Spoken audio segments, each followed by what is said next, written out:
Hey, what is up, everybody? Isaac here with Civil Engineering Academy. Excited to be on another podcast episode with you.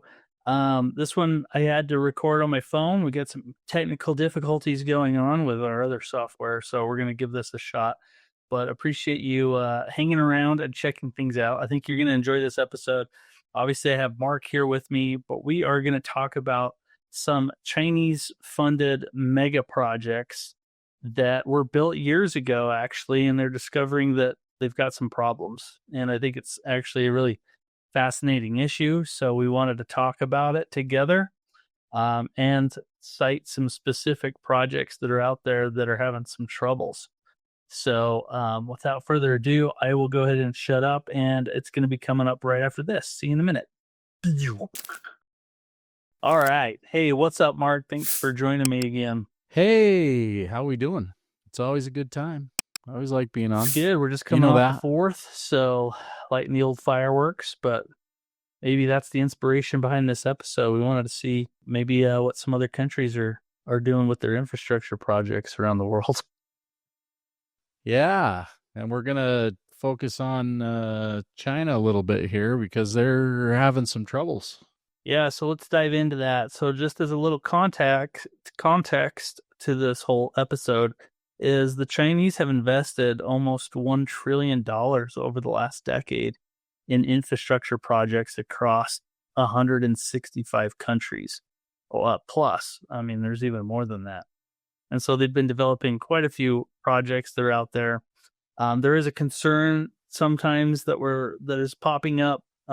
Structures are obviously meant to last decades, and they're already showing some massive signs of defects in the quality of their product.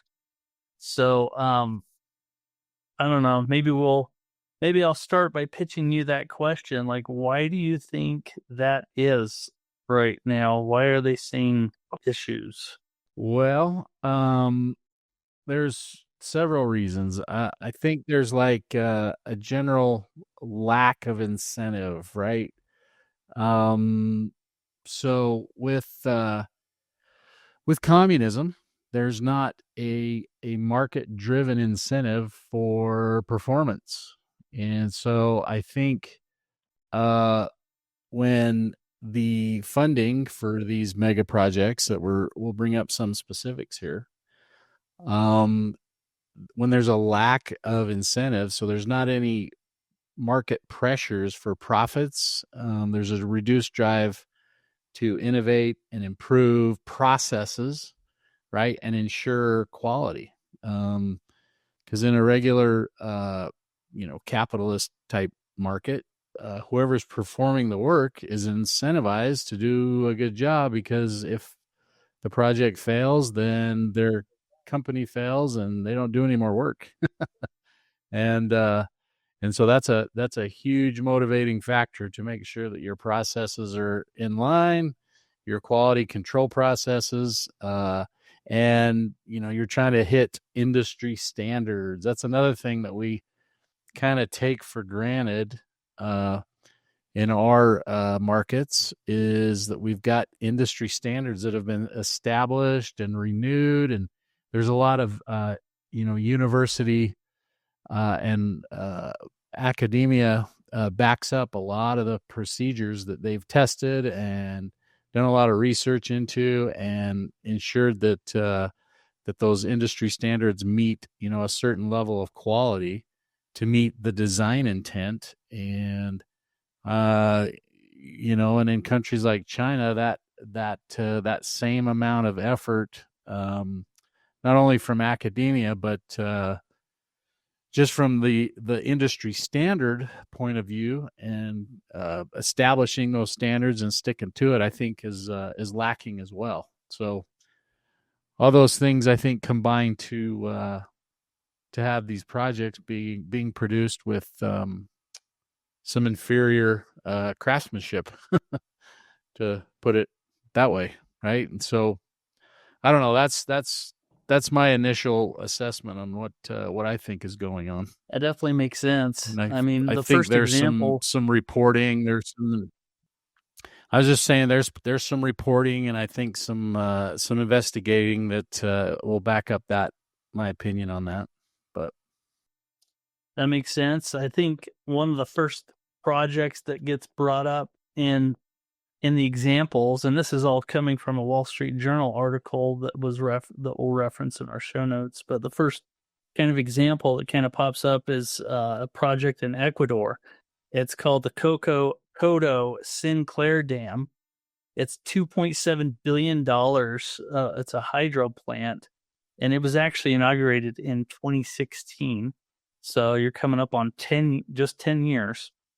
And what they discovered is over 17,000 cracks found in the turbines and suspected faulty steel.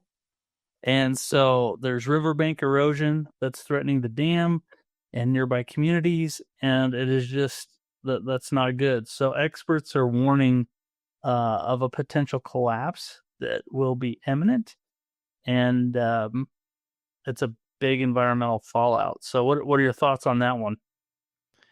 well, cracking, and if they investigate like the materials that the dam is made of, and find out that there's faulty materials that don't meet up, with the stresses that have been calculated in the dam design into the actual resistance that the dam is supposed to like impart into the water, the body of water that it's retaining, right?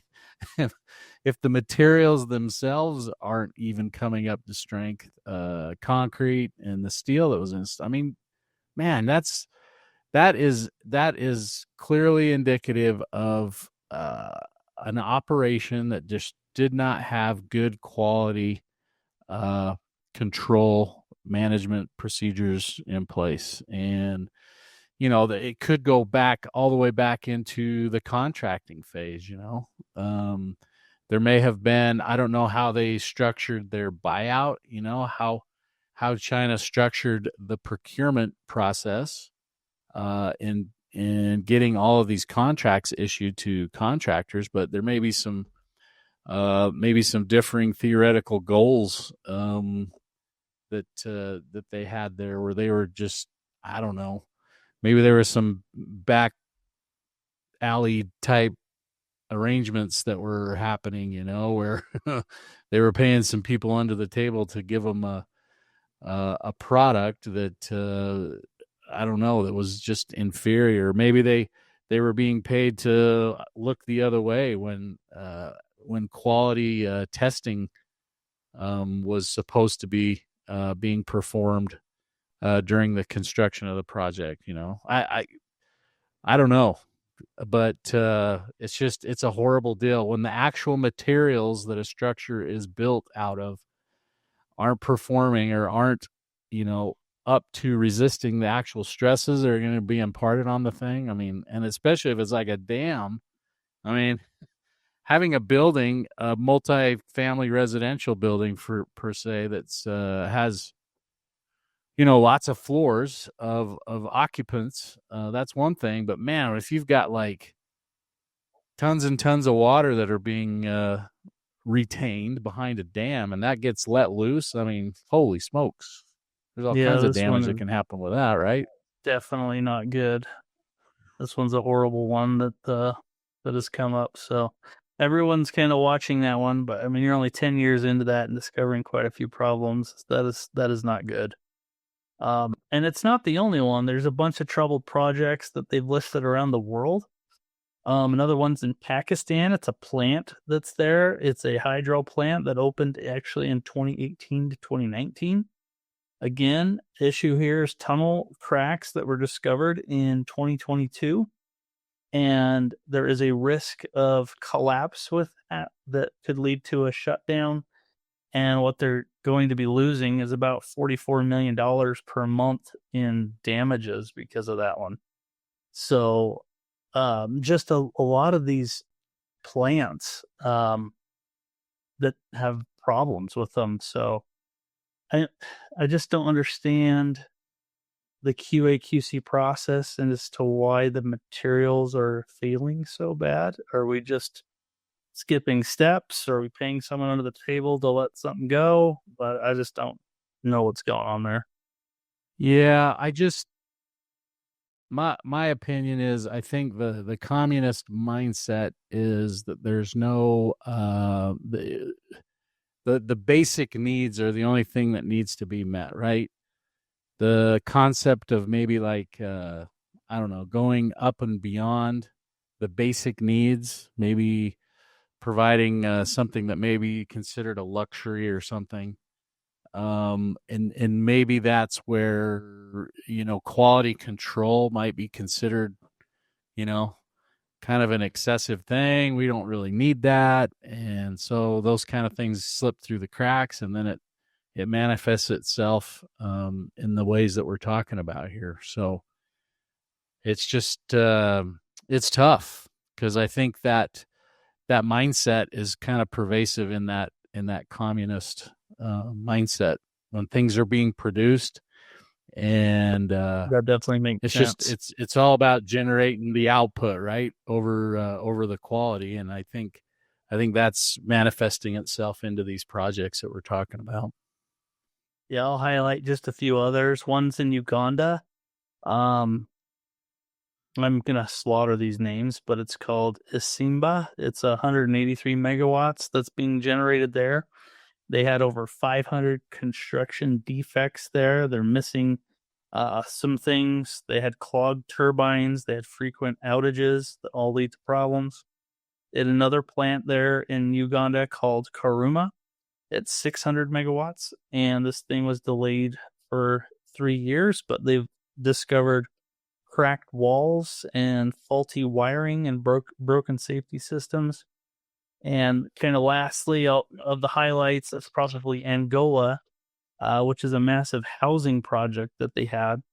It's a social housing complex, and it was plagued by cracks, all kinds of molds, and really shoddy finishes to the project. And in the article, which they kind of detail as to why these failures are happening, they talk about construction flaws, which we've hit on already, cutting corners, some QA/QC problems. Another one they really hammer on is what they're calling opaque contracts, which are kind of loans granted without competitive bids. So, what's your thoughts around that one? Yeah, well, that's interesting, because we're forced most of the time in America to compete for contracts by the competitive bidding process, and that has its drawbacks as well, even in a more of a free market situation. But there is an element of competitiveness in everything, in whatever delivery system is being implemented on a construction process, or a construction project. There's always a little bit of there's always a competitive element that an owner ensures that he's getting the best price for his product. And so and that's done by doing that. It kind of helps things be above board. There's not a lot of backroom deals and corruption going on, although that does happen. It doesn't eliminate all of that, but because companies are trying to be as competitive as possible, it makes, I don't know, everything. You kind of have to be more transparent with the whole transaction in the first place, because you're trying to be above board on everything. And so I don't know, it's not a perfect process in America. At, even the competitive nature of the traditional design, bid, build type structures on projects, when they're doing the procurement, even it's not perfect. And a lot of times contractors want to get in negotiated situations with their customers, But at the end of the day, all the prices that they're negotiating are things that have been established. There's a track record on what things cost in an open market. Even with inflation, and when costs start going up, people are scrambling trying to figure out where the costs are going. But there's a track record on what things cost. And so an owner, a municipality, or whoever's trying to get a project going, they got a feel for what things cost, right? And so on some of this stuff that may be happening where you're just issuing loans granted without competitive bids, there can be like costs that are boosted, right? Just to kind of gouge the lender on what the project actually costs. And it encourages more corruption that way. So there is some safety for those that are financing a project in having like this record of past projects and what they actually cost to build, right? It protects you going forward as you've got a similar project that you want to build. And so I think that's having an opaque contract, which means it's not transparent, right? That's where those difficulties There's some other things they've listed as well. One like of them, I say, I was just going to say our system isn't completely perfect and corruption free, but it's better than. As I say, it's not the way we do things in America is not completely corruption free by any stretch, but it keeps things a lot more above board and transparent. For sure. The other things that they've listed here are debt traps that borrowers are often unable to repay. So you end up forfeiting assets on that, your structure, which is always a problem. And they also list what they're calling strategic over commercial goals, which means, sometimes these projects end up serving the Chinese industrial overcapacity or even export interests. So it's almost like, we're building this for people, but there's still an interest that the Chinese have in that particular product, which is kind of interesting. Or even geopolitical sway, by building certain things, maybe other things are negotiated. So I think there's more to it than meets the eye, I guess. Yeah. Well, there is, and they're motivated to kind of they're trying to show off a little bit. And so a lot of times their emphasis on output and production like overtakes the actual demand for what they're producing, right? So some of their high-speed rail trains that they've constructed over the last decade or so, they're practically empty, right? They're running and nobody's using them. It's like they produced all of these high-speed rail lines and there's no passengers. So it's like producing the ends of the process was to produce this high speed rail without considering really the demand for the rail in the first place. There wasn't a market driven demand there, and so sometimes that happens. Well, I think there's definitely some human impact. We mentioned that earlier. Obviously, people are going to have to be moving. If you're living near one of these dams, you're going to have homes that are going to be disrupted. There's definitely some consequences to what's happened, and there's probably some backlash as well as countries maybe reassess their work with them and halting future projects in terms of, maybe they're not the best quality. We want someone with higher quality, which is probably going to cost more money. So there's definitely some human and probably some geopolitical consequences for this kind of failure. Yeah, for sure. It's gonna haunt China for a while. It sounds like as well as you look at the reporting, they're actually trying to come to the United States and the European Union, and implementing, our repair standards at least to see if there can't be some repairs done, using the legacy of quality and industry standards that have been implemented in the United States and Europe, trying to bring those into the project. But a lot of times the damage has happened, right? You can't recover. I I would say that's probably the case for that dam that's cracking. And if it's the materials are inherently bad, then how do what are you going to put like a carbon fiber wrap around the whole thing or something? How are you going to fix that? That one's a I mean, that mess. brings up a good question. Like, what do you do? You're a smaller nation. What do you do to guard against these kind of like mega failures? Well, I think you have to, it's tough. It's tough because when you get a big geopolitical power like China that's coming in and offering to help you build a needed piece of infrastructure for your country, it's hard to turn that opportunity down because, right, it means a raised standard of living for your people, and the benefits of all that is just it's what politicians of a small country, it's what they want for their people, right? So it's a tough deal, but I think you have to weigh like the track record of what the I guess the country that's backing these projects, maybe what their track record is, I guess, and their quality. And it's like, and with what's happening to some of these big projects that China has backed, their reputation it's not going to be good here going forward. But I don't know how to protect yourself if you're a small country other than looking at the track record of the sponsoring country and the quality of their construction. And right now, it's not looking really good for China.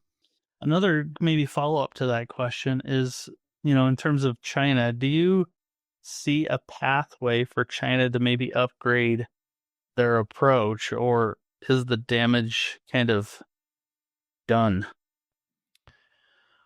I think for China to upgrade their approach would take a fairly major political ideology, a political change in ideology, I think.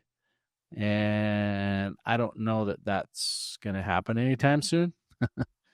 There's Yeah. just there's an innate kind of thing that happens when you're thinking in the collective, right? In the collective terms, that manifest themselves into their projects, and those things are coming out in these failures that we're talking about. And I don't know. That's my opinion. I think it would take a big change in their political philosophy and the way they operate. That I don't see that happening. At least not anytime soon. I I think we've kind of hit this throughout this whole Sorry, episode, but I think I'm there's just like, really a huge importance to maybe recap the importance of quality, transparency in our projects, as well as, maybe there's a debt aspect to this that needs to be watched. And I'm curious from any listeners that are listening to this one, what kind of experiences they've had with any infrastructure issues with their own projects. I'm sure other people have stuff, but maybe not to the same scale. It's kind of eye opening to see that even, mega dollar projects are vulnerable to even this poor execution.